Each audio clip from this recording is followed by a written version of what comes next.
Ultimo giorno di passione. Speriamo che sia vero. Parliamo dei lavori in via Nettuno al Lido di San Leone che stanno mettendo in ginocchio le attività commerciali e fatto saltare i nervi a chi si ritrova da lunedì preda del traffico e dei maleducati come i giovinastri che in piena notte scorazzano nelle traverse.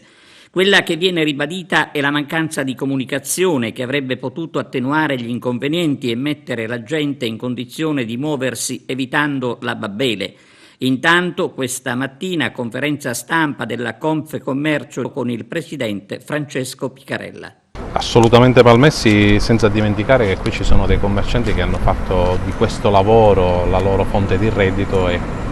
chiudere comprendiamo benissimo per l'urgenza derivata da un problema strutturale che è la fogna di Agrigento, ma chiudere in questa maniera senza nessun avviso e soprattutto senza nessuna organizzazione di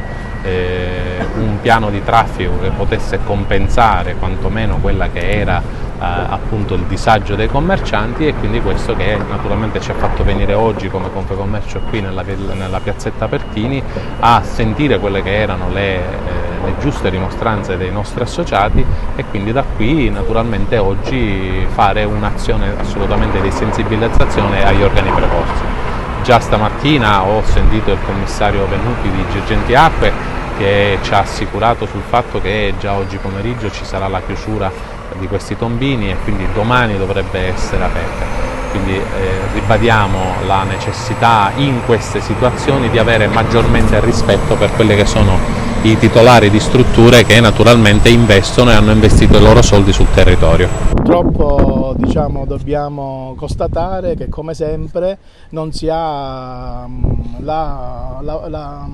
l'atteggiamento di avvertire i commercianti in una situazione di questo tipo. Se vengono fatti dei lavori così importanti di scavo e chiudendo la strada, oltretutto chiudendo via Nettuno dall'inizio di Pisciotto e mettendo anche una transenna che è stata messa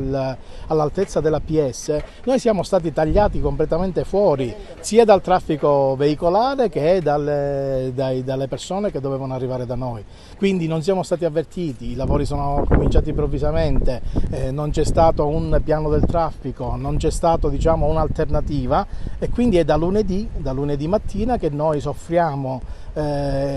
questa gestione del traffico, gestione dei lavori che secondo noi è stata fatta in una maniera veramente poco programmata. Lunedì ci siamo trovati con un cantiere,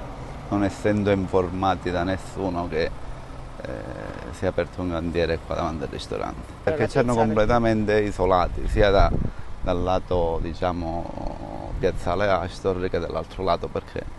ci hanno completamente chiuse tutte le strade. Poche persone sapevano della passerella che hanno fatto qua e la strada era completamente chiusa.